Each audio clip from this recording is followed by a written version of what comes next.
해마다 가서 길르앗 사람 입다의 딸을 위하여 나흘씩 애곡하더라. 아멘. 우리 옆 사람과 인사 나누겠습니다. 내일이면은 가을이 올 겁니다.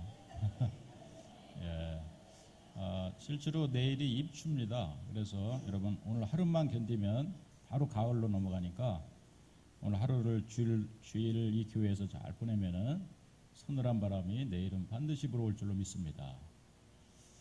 믿으십니까? 예, 이걸 믿어야지 바람이 붑니다. 시원한 바람이.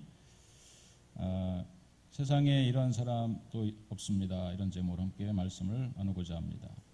어떤 어머니가요, 사랑하는 딸이 이제 시집 갈 때가 돼서 어떤 결혼을 해야 되는지, 어떤 사람과 결혼해야 되는지 이러한 말을 해줬다고 합니다.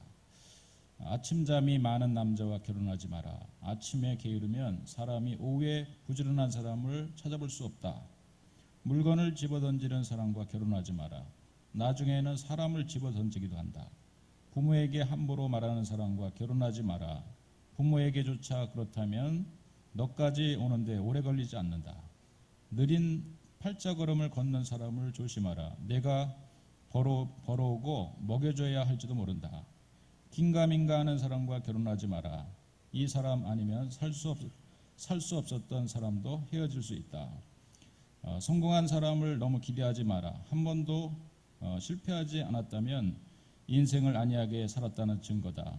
넌 가만히 있어 라고 자주 말하는 남자와 결혼하지 마라. 편하게 가만히 살기보단 그냥 가만히 살게 된다. 따라 다정한 사람을 만나 결혼해라. 너를 굶기지 않을 정도의 돈을 벌고 가끔 꽃을 사주기도 하고 주머니에 따뜻한 커피를 숨겨놓고 아내를 기다릴 만한 남자를 찾아라. 이렇게 말해줬는데 아직도 시집을 못 가고 있다는 얘기입니다. 이런 사람을 찾아보기가 참 쉽지 않죠. 예. 참 여러분 이런 사람 우리 주변에 참 찾기가 쉽지 않습니다. 그래서 노처녀 노총각들이 많이 있는 것 같아요. 이런 사람이 어디 있나요? 라고 하는 어떤 시가 있어서 여러분에게 한번 읽어드립니다. 언제나 마음이 따뜻하여 대하기 편한 사람, 만날 때마다 먼저 즐거운 인사를 하는 사람, 조그마한 호의에도 고맙다고 인사를 할 줄 아는 사람, 전화를 잘못 걸고 미안하다고 사과할 줄 아는 사람, 잘못 걸린 전화에도 친절한 사람, 얼굴에서 훈훈한 미소가 떠나지 않는 사람, 잘못한 걸 알면 잘못을 솔직히 시인하는 사람, 자기보다 못한 사람 앞에서도 목에 힘주지 않는 사람, 때로는 손해를 보고도 생색내거나 소문내지 않는 사람, 늙어도 나이 들어가는 모습이 깨끗한 사람, 비싼 옷이 아니더라도 늘 멋진 사람, 남에게 말한 대로 자기도 그렇게 살려고 애쓰는 사람, 차를 운전하며 가면서 양보받았을 때 손을 흔들어 주는 사람, 음식점에서 돈 주고 사 먹지만은 종업원에게 고맙다고 인사하는 사람, 어디 이런 사람 없나요? 여러분 이런 사람은 참 옆에 한번 보시기 바라요. 당신이네요. 당신이 이런 사람이네요. 뭐 이 정도는 우리가 다 살지 않습니까? 예, 그래서 이런 사람 어디 있나요 하는데 우리 교회 오면은 이런 사람을 만날 수 있을 것 같습니다. 참 여러분 우리가 이 험난한 세상을 살아가는 동안에 참 뭔가 좀 세상에 좀 때묻지 않고 더 순수하고 더 정직하고 뭔가 이렇게 좀 우직하게 살아보려고 하는 그런 사람을 참 찾기가 쉽지 않죠. 그래서 예수님의 말씀이 생각납니다. 예수님은 뱀처럼 지혜롭고 비둘기처럼 순결하라. 너무 우직하고 바보같이 살아도요 때로는 좀 당하며 살기가 쉽고요. 또 너무 그냥 꾀를 내면서 사는 이런 사람들도요 결국 나중에는 제끼에 넘어가는 것을 봅니다. 그래서 비둘기처럼 순전하게 이렇게 살아가는 모습이 필요합니다. 여러분 우리가 이 무더운 여름이지만은 참 이런 사람을 우리가 만나면은 좀 사이다를 마신 것 같은 그런 청량감을 느끼게 되죠. 좀 저도 주변에 여러 이제 목회자들과 교류하면서 또 어떤 사람은 교회가 뭐 크거나 뭐 그러지 않더라도 자그만 한 개척교회를 정말 심호하면서 정말 바르게 정직하게 의롭게 뭔가 해보려고 하는 이제 그러한 목회자들을 만날 때마다 저도 다시 한번 도전을 받고 세임을 받게 되는 경우가 많이 있습니다. 참 여러분, 오늘 이제 우리가 성경의 본문으로 돌아오면은 그러한 두 인물을 우리가 만나게 되죠. 그 사람은 입다라고 하는 사람이고요. 또 한 사람은 그의 딸, 그 아버지의 그 딸이라고요. 그의 딸, 입다의 딸을 이름도 알지 못하는 이 딸의 행동을 통해서, 그의 말을 통해서, 또 그가 살아왔던 삶을 통해서 우리 가운데 큰 도전이 되는 것은 사실인 것입니다. 오늘 이 말씀을 통해 저와 여러분들이 함께 은혜를 받아 누리기를 주의 이름으로 축원드리겠습니다. 먼저 우리가 입다라고 하는 이 사사기 말씀을 우리가 계속 나누고 있는데, 오늘도 등장하는 이 사사, 이제 무엇보다도 이스라엘 백성들이 이제 가나안 땅에 정착해 살면서 아직도 왕이 없는 그 전에 일명 필요할 때마다 지도자를 뽑아서 대적들을 물리치는 이런 시대가 사사의 한 400년간의 기간이었는데, 그러나 사실은 그들에게 왕이 없었던 게 아닙니다. 진정한 왕 중의 왕은 여호와 하나님이 내가 왕이 되겠다, 너희 나라에 내가 왕으로 너희들을 다스려 주겠다, 나를 의지하고 또 나를 제대로 섬겨라, 그러면은 내가 진정한 리더십을 너희들에게 보여주겠다, 대적을 물리치고 너희 주변의 모든 우환을 그치게 하고 너희 가운데 진정한 행복과 기쁨을 주겠다, 그렇게 이스라엘 백성들에게 약속했음에도 불구하고 그들은 아주 쾌락적이고 찰나적인 그러한 그 땅에 살아가면서 수입받은 그러한 이방의 신들을, 이방의 수많은 잡신들을 섬기게 되죠. 그래서 미신을 숭배하고 그러다 보니까 하나님이 대적을 통해서 주변의 나라들을 통해서 그들을 또 징계하시는, 채찍으로 또 매로 사용하시는 거예요. 이번에는 누가 사용되냐면은 암몬이라고 하는 대적이 강성하면서 이스라엘 나라를 이제 쳐들어오게 됩니다. 그런데 지금 이제 한 시대 가운데 또 부름받은 인물은 입다라고 하는 사람이었습니다. 11장 우리가 1절에 보면은 길르앗 사람 입다는 큰 용사였으니 기생이 길르앗에서 난 아들이었고. 참 여러분, 우리가 뭔가 시작도 안 했어요. 뭔가 이제 큰 전쟁을 치루어서 큰 승리를 거둔 것도 아니에요. 그럼에도 불구하고 시작부터 하나님은 큰 용사다, 이렇게 칭하시는 것 앞에서 우리가 셈을 얻습니다. 여러분, 그동안 우리가 여러 명의 사사를 만났죠. 때로는 장애자인 에웃을 만났고요. 또 여자였지만은 부름받아서 드보라가 쓰임 받았고요. 또 기드온이라고 하는 용사가 하나님 앞에 부름을 받았죠. 하나님께서 그들을 부르실 때 먼저 하나님 앞에 부름 앞에 쓴 사람들은 일단은 큰 용사가 된 거예요. 그가 나중에 행적을 통해서 후대의 기자들이 성경을 기록했기 때문에 큰 용사라고 쓴 것이 아니라 하나님의 구원의 역사 가운데는 이미 부름받아서 하나님 앞에 쓸 때는 이미 큰 용사가 된 겁니다. 나는 비록 출신이 약하고 장애자고 여성이고 많은 약점을 가지고 있지만은 하나님의 부름 앞에 서면은 일단은 큰 용사가 이미 된 것입니다. 여러분, 우리가 성도라고 모두 다 말하잖아요. 성도는 거룩한 성자를 써서 성도로 일컬음을 받습니다. 여러분, 우리가 뭐 거룩한 일을 그렇게 많이 했습니까? 한 주간 동안 여러분 정말 거룩하게 사셨습니까? 그죠? 그렇게 물어보면 할 말이 별로 없으시죠. 예? 여기 보니까 벌써 한 잔에서 걸친 한 주간 동안 하신 분들이 많이 계시고, 뭐 맥주나 사이드나 그게 그거지 이러면서 그런 분도 계시고요. 또 뭐 정말 한 주간 동안 우리가 따져보면은 거룩한 성자를 붙일 만한 그러한 이제 일을 행하지 않았음에도 불구하고 일단은 여러분들이 교회에 오면 성도님 안녕하세요, 집사님 안녕하세요, 권사님 안녕하세요, 우리가 붙입니다. 여러분, 우리가 그 일을 했기 때문에 성도가 아니라, 거룩한 일을 했기 때문에 성도가 아니라, 하나님 앞에 서면은, 하나님의 부름 앞에 우리가 서면은 그 순간부터는 이미 성도가 되고 하나님의 일꾼이 되고 주님의 제자가 되고 또 주의 큰 일을 행하는 사람들이 다 되는 줄로 믿습니다. 여러분, 이것이 바로 하나님 나라의 방법이고 하나님의 쓰시는 하나님의 행하시는 일인 줄로 믿으시길 주임으로 축원드리겠습니다. 할렐루야. 그냥 이건희 회장 자식으로 어느 날 태어나고 눈 떠보니까 내가 이재용이에요. 할렐루야. 그거나 똑같습니다.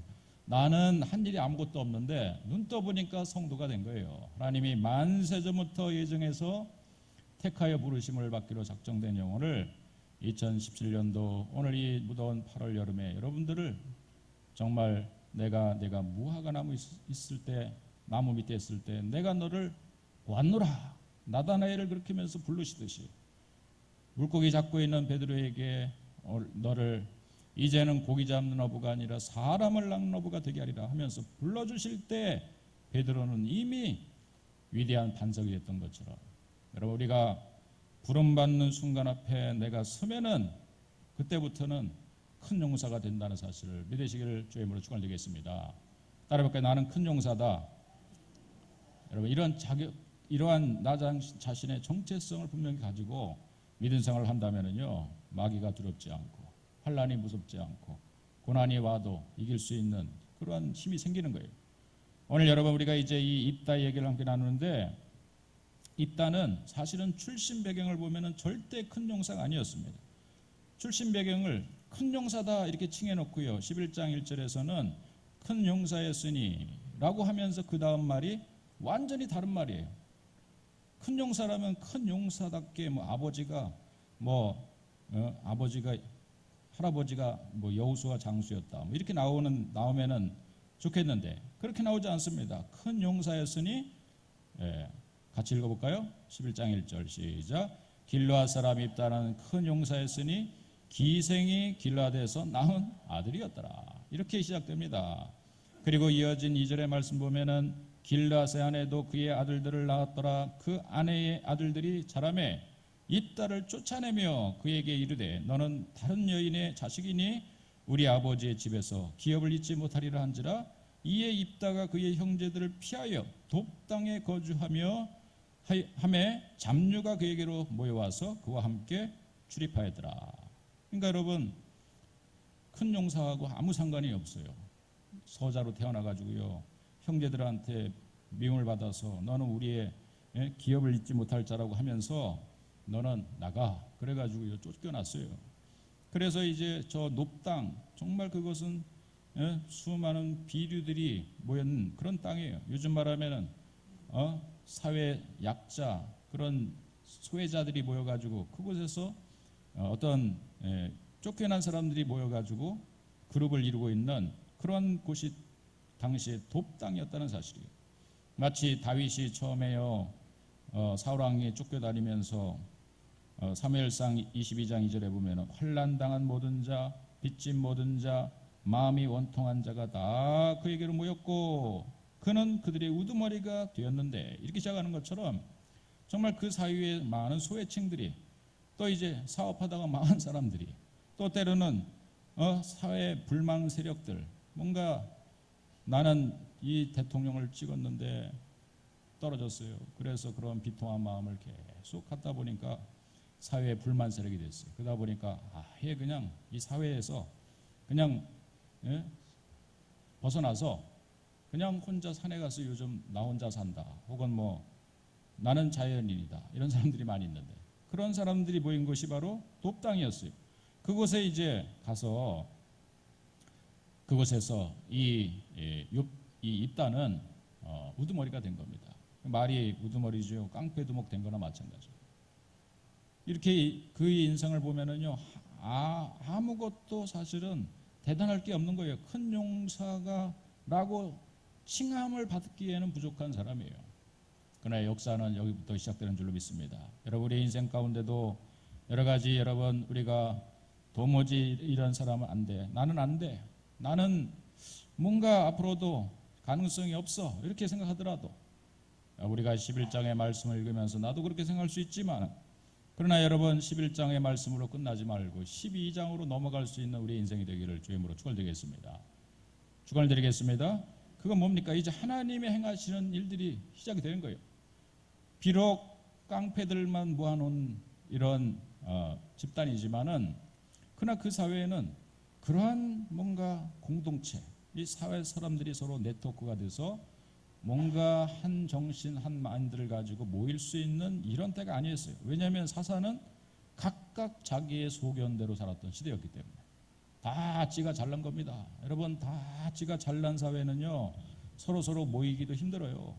어디 여름에요 뭐 같이 몇 가정이 모여가지고 옛날 휴가도 잘 가고 그랬는데, 요즘에는 더 이상하게 세상이 아주 우리 그 동무들 친구들도요 다 바쁜지, 실제로 보면 하나도 안 바쁜데 보면은 마음 맞춰가지고 어디 하루 1박 2일에도 갔다 오기가 힘든 때가 된 것 같아요.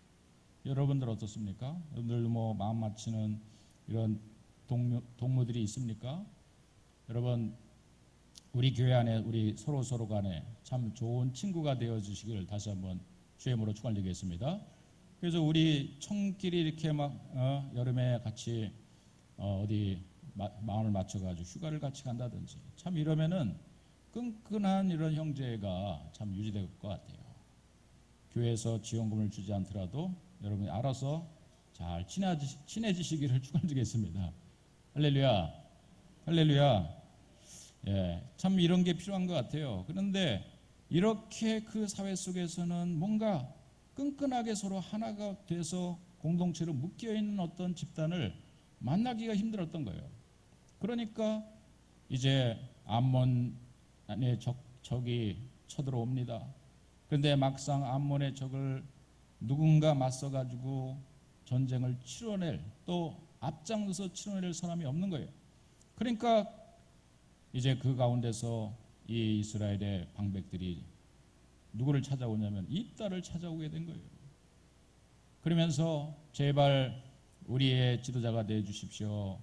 그래서 이 암몬족을 무찔러 주신다면 우리가 당신을 우리들의 영원한 지도자로 섬기겠습니다. 그러면서 찾아와서 서로 이제 이야기를 나누는 장면이 11장 내내 나와요. 그러니까 왜 성경은 지금 이 얘기를 이렇게 길게 쓰고 있습니까? 한 사람이 연약하지만은 하나님 앞에서 곧게 믿음으로 살아가다 보면은 언젠간 하나님 앞에서 쓰임을 받을 때가 있다는 사실을 성경을 말씀하기 위해서 오늘 이 사사기 11장의 내용을 이렇게 길게 내용을 쓰고 있는 줄로 믿습니다. 이 말씀을 여러분 시간 나는 대로 읽으면서 여러분에게도 새로운 도전이 되어질 수 있는 기회가 되어지고, 또 여러분들도 이 여름을 보내면서 좀 하나님과의 교제 시간도 가지면서 여러분 뭔가 새로운 우리의 인생의 후반전을 어떻게 시작해야 되는지도 다시 한번 하나님 앞에 묻고 응답을 받을 수 있는 기회로 삼기를 바라겠습니다. 그래서 하나님 언젠가 여러분들을 누구야 하고 부르실 때 주여 내가 여기 있습니다 하고 정말 앞장서서 일할 수 있는 귀한 일꾼들이 우리 푸른교에서 많이 나오기를 주님으로 축원드리겠습니다. 우리 젊은이들 가운데 나타나기를 주님으로 축원드리겠습니다. 자, 이렇게 이제 앞장서서 드디어 일을 하게 된 거예요. 비록 그동안 깡패들만 모였는데, 그러나 이 집단 안에도 그야말로 제가 생각에는 믿음으로 이 집단을 잘 이끌었던 것 같아요. 그러다 보니까 부하의 신망도 얻었죠. 또 무엇보다도 이 조직은요, 다른 어떤 조직보다도 아주 끈끈한 그러한 충성심으로 맺어진 이런 조직 같아요. 왜냐하면 이제 입다가 하나님 앞에서 서원을 하나 하는데, 그 서원의 내용을 보면은 참 우리가 이해할 수 없지만 좀 무지한 서원이지만은 그것이 어떤 충성심하고 맺혀져 있는, 연결되어 있는 이런 서원인 것을 보게 됩니다. 자, 이제 입다가 이 전쟁에 나가기 전에, 암몬과의 전쟁을 치르기 전에 이런 서원을 이제 하게 되죠. 여러분 11장 31절을 같이 읽어볼까요? 자, 우리가 재미난 하나의 스토리를 우리가 함께 나눈다 생각하시고 이 장면의 세상 속으로, 이 시대 속으로 우리가 들어가서 여러분이 마치 입다가 되어서 함께 서원하기를 바랍니다. 자, 31절 30절부터 읽까요? 30절 시작. 그가 여호와께 서원하여 이르되 주께서 과연 암몬 자손을 내 손에 넘겨주시면 내가 암몬 자손에게 평안히 돌아올 때 누구든지 내 집 문에서 나와서 나를 영접하는 그는 여호와께 돌릴 것이니 내가 그를 번제물로 드리겠나이다 아니라. 참 여러분, 하나님 앞에 서원하는 것이 뭡니까? 서원이라고 하는 것은 자원해서 자기 자신이 하나님 앞에 특별한 뭔가를 올려드리는 것, 약속하는 것, 그것을 우리가 서원이라고 얘기하죠. 그래서 여러분 성경에는 많은 서원했던 사람들이 나오죠. 예를 들면 우리가 잘 알고 있는 사무엘의 어머니 한나가요, 자식이 없을 때 성전에 찾아가서 기도하며 하나님 나에게 자식을 주신다면 이 자식을 반드시 하나님 앞에 드리겠나이다. 곧 그것은 정말 합당한 서원이었어요.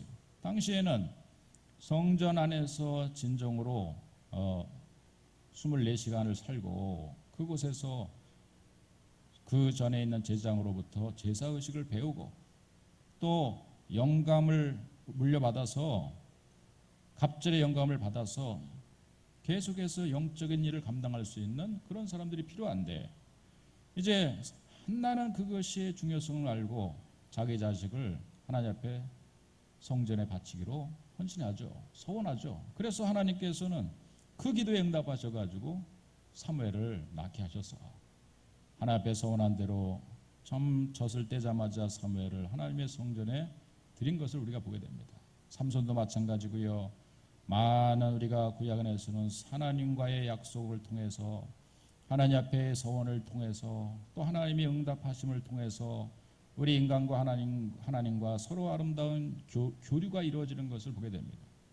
그것은 그러나 서원이라고 하는 것은요, 우리 인간이 하나님 앞에 내가 뭔가를 했기 때문에 하나님이 그것에 합당한 만큼의 뭔가를 주시는 이러한 것이 아니라, 사실은 소원이라고 하는 것은 우리 입장에서 하나님 앞에 감사로 드리는 최고의 고백이 소원인 거예요. 여러분, 우리가 사실은 감사도 어떤 나에게 이제 좋은 일을 주셔가지고 자식이 좋은 대학에 합격해서 감사 예물을 드릴 수 있어요. 그러나 반대로 생각해 볼 수 있습니다. 나에게 감사라고 하는 것은 좋은 예물을 주시면은 감사 예물 드리는 게 아니라 우리가 또 그런 믿음으로 드리죠. 이번 우리 아들을 서울대에 합격해 주실 줄로 믿고 내가 하나님 앞에 감사 예물을 드리겠습니다 하고 믿음으로 드리는 겁니다. 그거는 합격해 주셨기 때문에 감사 예물을 드린 게 아니라 해 주실 줄로 믿고 감사 헌금을 드렸더니 하나님께서 정말 응답해 주시는 그런 것을 우리가 체험하게 되죠. 우리가 여러분 그렇기 때문에 서원은 또 다른 감사로 우리가 이 시대에 생각해 볼 수 있어요. 여러분도 이왕이면은 받은 것에 대해서만 감사하지 마시고 받을 줄로 믿고 감사할 수 있는 그러한 큰 믿음이 여러분 가운데 있어지기를 바라겠습니다. 할렐루야. 그러니까 이미 하나님의 모든 우리를 향하신 하나님의 뜻과 계획들이 있는데 그의 뜻과 계획 속에서 우리가 동참하면서 우리가 적극적으로 하나님의 역사에 함께하겠다라고 하는 동의와 서원들이, 이것이 서원 기도라고 할 수 있는 겁니다. 그러니까 이거는 행한 대로 내가 요만큼 드렸습니다. 내가 10만 원 드렸더니 하나님께 100만 원을 나게 주셨다. 500만 원을 드렸더니 1000만 원을 주셨다. 이거는 여러분 뭔가 대가를 바라고 하나님 앞에 하는 거죠. 여러분 우리가 대가를 하나님 앞에 받아야만 되는 것이 하나님과 우리 관계입니까? 아버지와 자식과의 관계 속에서 아버지 나 용돈 좀 주세요. 그러면 아버지가 그럼 아침마다 내 구두 닦어. 그러면은 내가 용돈을 10만 원 줄게. 아들이 열심히 구두 닦아가지고요. 닦어. 아버지 나 구두 닦았으니까 10만 원 주세요. 약속한 거. 그래? 어휴 참 깨끗이 닦아놨네. 그래서 초등학교 1학년 아이에게 정말 10만 원어치에 해당하는 좋은 장난감을 사줬어요. 근데 여러분 이거는 아들이 10만 원어치 구두를 닦았기 때문에 광이 나고 거기서 번쩍번쩍 막 해서 막 그렇게 했기 때문에 10만 원을 준 게 아니라 아들이기 때문에 그런 일을 시킨 거고, 아들이기 때문에 또 자식을 사랑하기 때문에 아예 용돈을 준 거죠. 여러분 하나님과의 우리 관계 속에서도 하나님은 모든 것을 아시면서 우리의 필요한 것을 다 이미 준비하시고 예배해 놓으신 하나님인 것을 믿으시길 바라겠습니다. 할렐루야. 그러니까 지금 이 입다의 서원은 서원 자체는 좋은 것이지만 서원의 내용을 보면은 그것은 마치 이방 사람들이 행하는 것과 동일한 것이었어요. 여러분, 지금 이 사사기의 가장 큰 문제는 뭐였습니까? 주변의 이방 신들을 끌어들이지 말라라고 했던, 그 신들을 섬기지 말라라고 했던 거예요. 그럼에도 불구하고 그들은 가장 찰나적이고 또 감각적으로 그들이 만든 우상을 자기가 그거를 얼마든지 통제하고 제어할 수 있기 때문에 우상들은, 그래서 하나님 섬기는 것보다 우상 섬기는 게 훨씬 더 쉬운 거예요. 여러분, 똑같습니다. 우리가 이 시대를 살면서 하나님을 섬기는 것보다는 세상에 나가서 세상의 물질의 우상 앞에 살고 쾌락의 우상 앞에 사는 것이 더 쉬운 거예요. 그러다 보니까 교회 나오기보다는 세상에 나간 사람이 훨씬 더 많은 수밖에 없는 이유가 거기에 있는 거예요. 이러한 환경 속에 살았던 이 입단은 하나님 앞에 이방 사람들이라 행하는 우상 앞에 바치는 이런 그러한 인신 제사뿐만 아니라 내가 이마만큼 하면은 내가 신한테 행하는데 내가 치를 수 있는 가장 큰 희생을 치르면 신도 그에 따라서 거기에 합당한 어떤 응답을 해주겠다, 대가를 치러주겠다 생각해서 이방 사람들이 행하는 그러한 최고의 희생은 자식을 바치는 거였어요. 단지 하나님은 이것을 경계하면서 너희들이 너희 자식을 몰래에게 바치지 말라, 너희 자식을 우상의 제물에게 바치지 말라, 그렇게 레위기 18장 21절, 로마서 10장 22절 3절 많은 구절을 통해서 하나님이 그것을 경계하셨음에도 불구하고 오늘 입단은 그러한 인신제사를 하나님 앞에, 거룩하신 하나님 앞에 지금 서원으로 드리고 있다는 사실이에요. 여러분, 우리가 이 시점에서 정말 우리의 신앙이요, 바른 성경, 하나님의 바른 말씀의 지식 앞에 바로 서지 않으면은 이게 우상을 섬기는 거나 이 세상에 불교나 유교나 이슬람이나 많은 종교를 섬기는 것과 교회를 다니는 것하고 다른 것이 없는 사람이 되는 거예요. 하나님 바른 말씀에 입각한 그것이 하나님의 뜻인가, 그것이 똑같은 서원이라고 하는 글자를 붙이더라도 그 서원의 내용이 과연 하나님의 기뻐하시는 일인가, 그것이 바른 성경적인가를 바로 알 수 있는 그런 지식 정도가 우리에게 필요한 거예요. 이게 이방의 어떤 풍습에서 기인된 건지 하나님이 정말 그것을 기뻐하는 건지를 분별할 수 있는 분별력이 필요한 거예요. 뱀같이 지혜롭고 비둘기같이 순결할 필요가 있는 거예요. 여러분, 이 여름에 우리가 다시 한번 바른 말씀 앞에 여러분 우리가 무장되어 줄 수 있는 저와 여러분들 되길 주임으로 축원드리겠습니다. 이스라엘 백성들이 결국 이런 무지로 인해서 예수님을 알지 못한 거예요. 예수님이 자기 눈앞에 나타났는데 어떻게 신이 인간이 돼서 이 땅에 올 수 있느냐, 사람의 몸으로 어떻게 올 수 있는가. 성경을 제대로만 봤으면 이미 많은 구절을 통해서 그 약속을 그들이 믿을 수 있었는데 소수의 사람들만 예수님을 그래서 믿을 수밖에 없었던 이유는 바른 성경의 지식을 가지고 있지 않았기 때문에 그렇다는 사실이에요.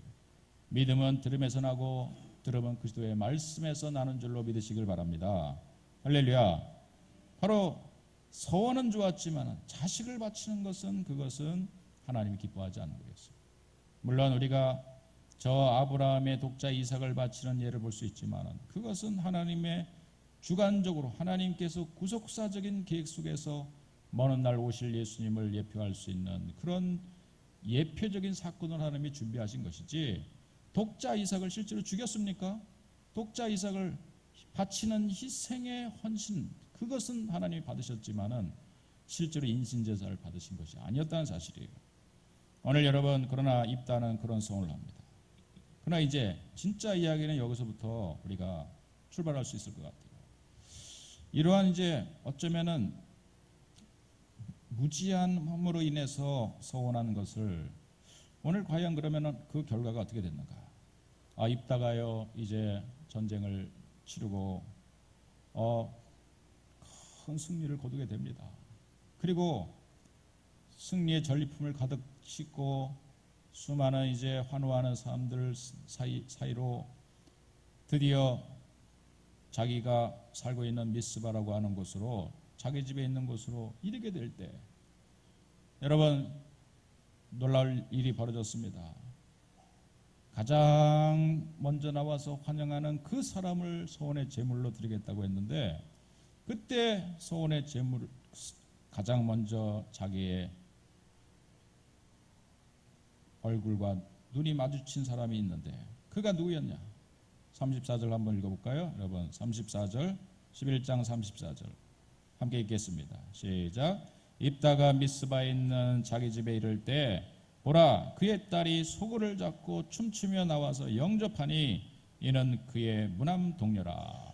참 여러분 입다의 그 과거의 행적이 그 속에 숨어 있어요. 아까 돕이라고 하는 비류들이 사는 곳에 가서 그곳에서 이제 어떻게 정착하고요. 간신히 여자를 만나서 자식 하나를 낳았는데 그가 딸이었어야 하필이면 근데 더 이상 자식을 낳지 못했어요. 그래서 무남 동료만 집에 하나 있었던 거예요. 그런데 그 무남 동료 가장 애지중지하고 가장 정말 불면 터질 것 같은 이 자식, 이 딸내미가 가장 먼저 아버지가 그동안에는 존경도 못 받고 그렇게 살다가 이번 전쟁에서 앞장서 가지고 승리를 거두고 돌아올 때 사람들이 다 나와가지고 입다를 환영하는 가운데 내가 무엇보다도 우리 아빠를 제일 먼저 가서 앞장서서 환영해 줘야지. 그러면서 루즈도 막 바르고 그냥 옷도 이쁜 거 꺼내 입고 그리고 이제 소고를 들고 나와가지고 춤을 추면서 아버지를 맞이했던 거예요. 야, 여러분 참 얼마나 비극적인 사건이 가정에 벌어집니까? 입다가 눈이 마주쳤는데 첫 번째 자기를 가장 먼저 앞장서 환영해 준 사람이 그의 무남 동료 딸이었던 거예요. 여러분 이런 비극이 어디 있습니까? 여러분 오늘 이 상황 속에서 그 다음에 우리가 함께 보게 되는 내용은요. 참 이것은 아주 아름답지만 혹은 반대로 슬프지만 아주 아름다운 이야기 혹은 아름답지만 가장 슬픈 스토리가 아마 성경 가운데 오늘 기록되고 있는 것 같아요. 입다가 그런 첫 번째 나온 사람을 내가 하나님 앞에 소원의 제물로 희생의 제물로 드리겠다. 번제물로 드리겠다라고 하는 불에 태워 죽인다는 건데 그런 끔찍한 자가 자기 딸이 될 줄 알았겠습니까? 아마도 누군가 나왔으면은 노예라든지 뭐 그 한 사람을 잡아서 희생 제물로 드리고자 했던 생각이었는데 입다가 첫 번째 딸이 그렇게 자기를 맞이할 줄 몰랐다는 사실이죠. 그러나 입다가 이제 이 장면 속에서 이 상황이 된다면은 얼마든지 마음을 바꿔 먹을 수 있을 수 있어요. 그에게 조금만 더 성경력이 있었다면은 성경 말씀을 조금 더 그에 맞는 쪽으로 잘 해석해서 얼마든지 돌이킬 수 있었다는 사실이에요. 여러분 레위기 27장에 보면은 이런 이제 구절이 등장하는데 제가 한번 잠시 읽어보겠습니다. 레위기 27장 1절부터 27장 제가 한번 읽어보겠습니다. 앞에 자막은 나오겠죠? 읽어보겠습니다. 여호와께서 모세에게 말씀하여 이르시되 이스라엘 자손에게 말하여 이르라 만일 어떤 사람이 사람의 값을 여호와께 드리기로 분명히 소원하였으면 너는 그 값을 정할지니 내가 정한 값은 20살로부터 60살까지는 남자면 성수의 세겔로 은 50세겔로 하고 여자면 그 값을 30세겔로 하며 5살로부터 20살까지는 남자면 그 값을 20세겔로 하고 여자면 10세겔로 하며 1개월부터 5살까지는 남자면 그 값을 은 5세겔로 하고 여자면 그 값을 은 3세겔로 하며 서원자의 형편대로 값을 정할지라. 8절로 반절. 서원을 하되 서원을 대속할 수 있는 법이 있었다는 사실이에요. 이거는 물질로 속전이라고 하는데 돈으로 대신해 속전할 수 있는 방법이 성경에 있었던 거예요. 그러니까 인신 제물로 드리겠다라고 하는 자체도 잘못된 서원이었지만 성경의 지식이 좀 있었다면은 그렇게 잘못된 상황을 얼른 알고 여러분 속전으로 그가 가지고 있는 지금 전쟁을 치르면서 노획한 그런 곡물로 얼마든지 속전 제물로 드릴 수 있었던 거예요. 돈도 드릴 수 있었던 거예요. 그런데 그렇게 하지 않았습니다. 그렇게 하지 않게 했던 하나님의 뜻이 뭔가를 저도 말씀을 보면서 생각합니다. 그렇게 할 수 있음에도 불구하고 하지 않았던 입다의 입장도 제가 한번 생각해 봅니다. 여러분 35절 말씀은 또 11장 35절 말씀을 한번 입다의 고백을 여러분 함께 고백해 봅시다. 시작. 입다가 이를 보고 자기 옷을 35절 11장 35절 시작. 입다가 이를 보고 자기 옷을 찢으며 이르되 내 딸이여 너는 나를 참담하게 하는 자요 너는 나를 괴롭게 하는 자 중에 하나로다. 내가 여호와를 향하여 입을 열었으니 능히 돌이키지 못하리로다 하니. 참 이 안에 여러분 얼마든지 피해갈 수 있고 도망갈 수 있는 길이 있음에도 불구하고 내가 한번 입을 열었으니까 내가 입에 말한 대로 내가 행할 것이다. 이게 딴 일이 아니에요. 자기 자식 바치는 상황이에요 지금. 그럼에도 불구하고 그 상황을 모면하려고 하지 않아요. 그 상황을 피해가려고 하지 않아요. 내가 하나님 앞에서 입을 열어 이것은 서원한 것이니까 나는 이 서원을 지키겠다는 얘기예요. 아마도 입다는 이런 구절을 아마도 생각했을 거라고 생각이 돼요. 전도서 5장 4절부터 6절까지의 내용을 보면은 그것이 서원에 대한 내용이 또 나옵니다. 제가 또 읽어볼게요. 내가 하나님께 서원하였거든 갚기를 더디게 말라. 하나님은 우매자를 기뻐하지 아니하시나니 서원한 것을 갚으라. 서원하고 갚지 아니하는 것보다 서원하지 아니하는 것이 나으니 내 입으로 내 육체를 범죄케 말라. 사자 앞에서 내가 서원한 것이 실수라고 말하지 말라. 어찌 하나님으로 내 말소리를 진노하사 내 손으로 한 것을 멸하시게 하라. 시편 또 15편 1절 4절에 보면은 여호와여 주의 장막에 유할 자 누구오며 주의 성산에 거할 자 누구오니까 그 마음에 서운한 것은 해로울지라도 변치 아니하며. 그러니까 성경 구절은 이렇게 보면은 피해갈 수도 있었어요. 그러나 이 말씀에 의각해 본다면 서운한 것은 해로울지라도 갚으라고 하고 있어요. 많은 목회자들이 이 서원에 대한 질문을 많이 받습니다. 목사님 제가 부흥회 하면서 막 감정으로 내 집을 바치겠습니다 서원했는데요. 내 집 바치고 나면은 내가 어디 가서 삽니까? 그러니까 나는 전세금만 월세금만 바치겠습니다. 그래서 이제 그렇게 목회자한테 동의를 마치 하나님 앞에 동의를 구하는 것처럼 찾아오는 경우 목회자는 당연히 그 아까 속전제물이라고 하는 그 내용을 보면은 대신해서 얼마든지 하나님께서 잘못된 서원에 대해서 피할 길을 주시는 것을 보게 돼요. 그래서 이 감정으로 그렇게 그런 분위기 속에서 서운한 것을 또 그렇게 뭐 굳이 정말 집 파는 것까지 해서 드릴 수 있겠느냐? 나눠서 드리든지 아니면은 뭐 언젠가는 또 그렇게 할 상황이 생기면은 드리도록 해라. 그러면서 피할 길들을 또 목회자도 제시할 수밖에 없죠. 그러나 오늘 본문에 보니까 하나님께서는 전도서의 말씀이나 시편 말씀이나 서원한 것을 해로울지라도 갚으라고 하는 말씀을 주신 것을 보게 돼요. 그러니까 입다는 더 중요한 성경 구절을 붙든 거죠. 더 중요한 하나님의 말씀을 붙든 거죠. 자신과 관련돼서 자기가 손해나고 또 이거는 자신이 이제 얼마든지 자신이 피해를 안 당하는 그런 쪽으로 생각한 것이 아니라 우직하게 자기가 맺은 말을 나는 지켜야 된다. 어쩌면 여러분 이것이 우리에게 충성이라고 하는 단어를 쓸 수 있는 말이 아니겠습니까? 오늘 이 입다는요 그렇게 입술로 내가 내 딸이지만 내가 서운했기 때문에 첫 번째 난 자식 해필이면 너다. 그의 마음은 아마도 무남동녀 자기의 사랑하는 딸을 번제물로 드린다라고 하는 것은 이 끔찍한 이러한 일은 도무지 여러분 우리 입장에서도 납득이 안 되는 일이었지만 그는 그 서원대로 행하기로 그는 결단하죠. 그러나 우리가 더 놀라운 사실은 딸의 고백입니다.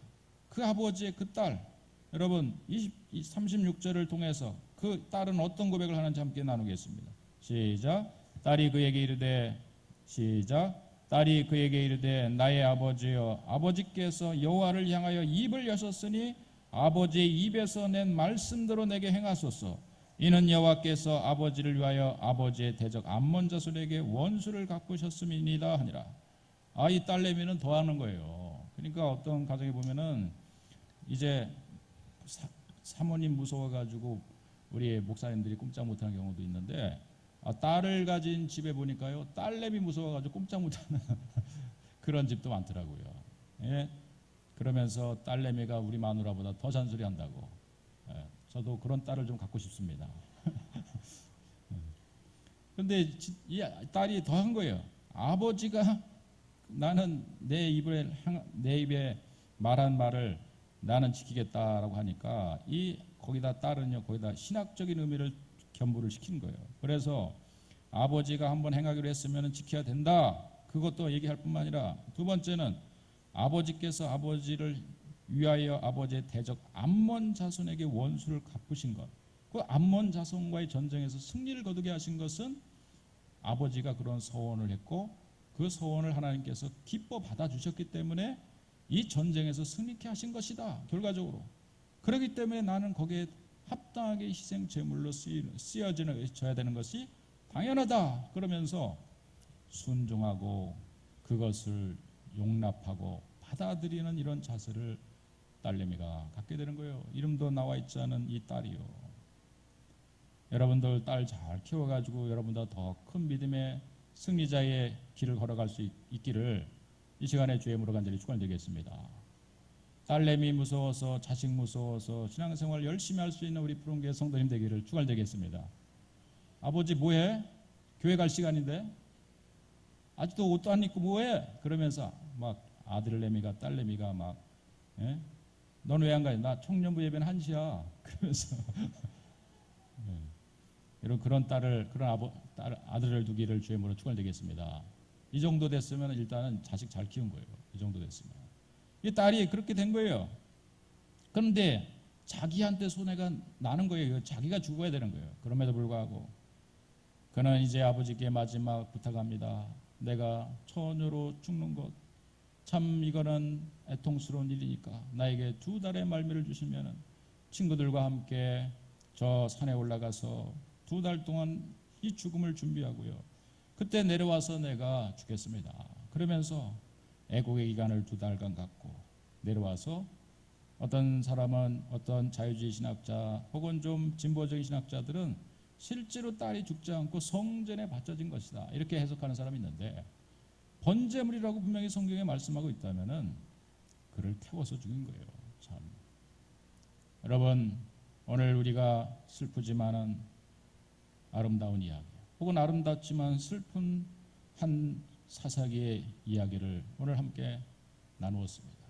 그러나 여러분 성경에 보면은 참 우리가 이해가 안 되는데 그러한 한 사람의 어떤 이러한 어처구니 없는 이런 헌신과 희생을 통해서 하나님의 구속의 역사가 진행되고 맥이 끊어지지 않고 있다는 사실을 종종 발견하게 되는데 예를 들면 우리아의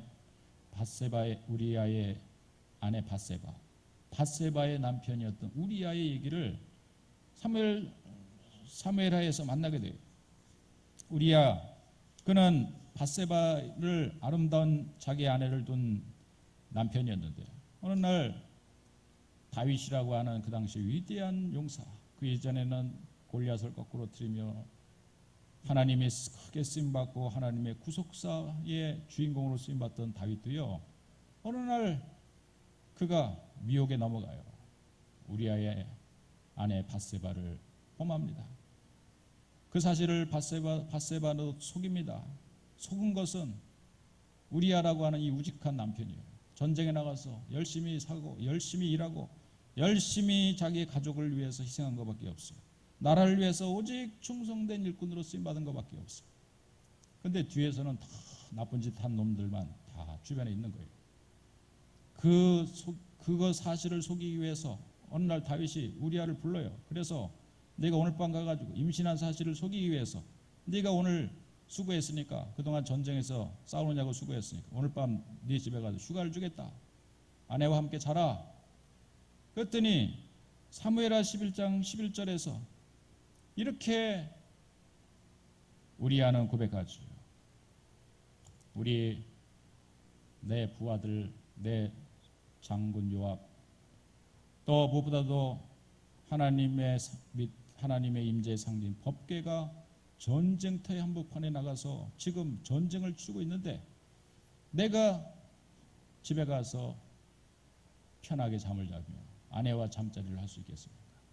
나는 못합니다. 그러면서 우리아가 그 휴가를 거절해요. 그리고 전쟁터에 나가 마침내는 가장 심한 전쟁터에 나가 죽이라. 다윗의 이 아욕 때문에 결국 우리아는 희생을 당하고 죽고 말아요.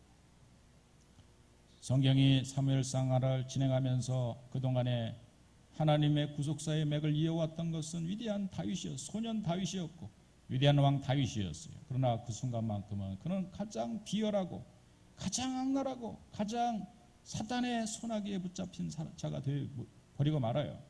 하나님의 구속사의 맥은 끊어지고 그 이후로 오실 예수님이 오셔야 되는데 더 이상 예수님의 오심을 예표할 수 있는 인물이 사라지는 그때 하나님께서는 우리아라고 하는 한 정말 용감하고 또 우직한 한 충성된 사람을 갑자기 등극시켜가지고 등장시켜서 그를 시대의 구속사의 맥을 이어가는 다리로서, 징검다리로서 하나님이 사용하시는 것을 보게 돼요.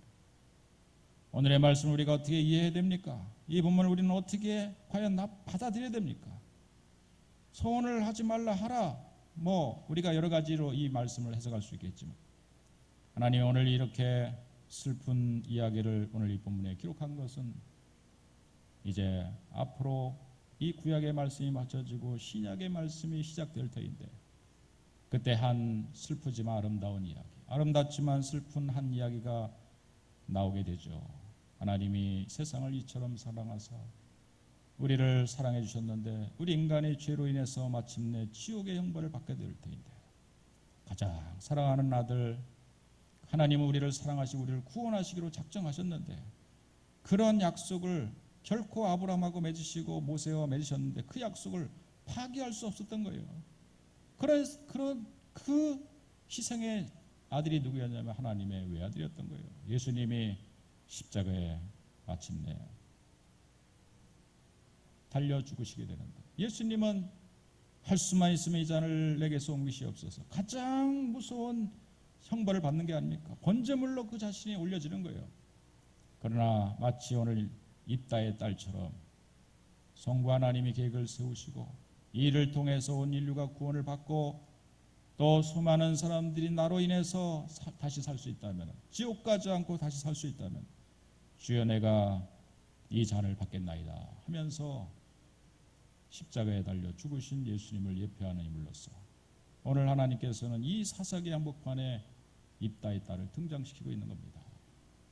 여러분 오늘 다시 한번 우리는 이 무더위의 여름의 한복판에서 우리가 때로는 참 정신도 없어요. 뭔가 우리의 신앙의 자세도 뭔가 자꾸 해이해지는 것 같아요. 오늘의 말씀을 다시 한번 우리는 묵상하면서 이 여름에도 보면은 참 그렇게 우직하게 여러분 성경학교 진행하고 또 그것이 끝나자마자 또 단기 선교팀에 가가지고요 열심히 아이들과 떠들고 있는 선생님들 보면은 정말 그 사람이 입다구나, 이 사람이 입다의 딸이구나. 그분들이 무슨 여러분 무슨 대가를 바랍니까? 오늘도 주일학교의 한복판에서 주변에 보면은 주일학교에 성경학교 하는 교회가 없어요. 근데 우리 교회가 유일하게 성경학교를 하고 있는 것 같아요. 왜 해야 되는가? 돈 들여서. 그럼에도 불구하고 충성되고 우직한 사람들의 그 희생을 통해서 오늘도 하나님의 구원의 역사는 이어져 가고 있는 거예요. 여러분, 오늘 우리 교회가 앞으로 더 어려워질 겁니다. 한국교회 아이들이 점점 줄어들고 있어요. 대학도 아이들이 없어가지고 이제는 문을 닫는 대학들이 점점 생기게 된다고 해요. 그러나 여러분, 우리는 포기하지 말아야 될 것은 포기하지 않을 수 있는 용기가, 믿음이 저와 여러분 가운데 필요한 줄로 믿습니다. 그 한 가지를 붙들 수 있는 사람들이 된다면 우리는 여러분 이 시대에 참 많은 낭망되고 절망된 그런 상황 속에서 그런 사람을 만나면 힘을 얻는 거예요. 저도 사실 우리 선생님들을 보면 오히려 제가 용기를 얻어요. 힘을 얻어요.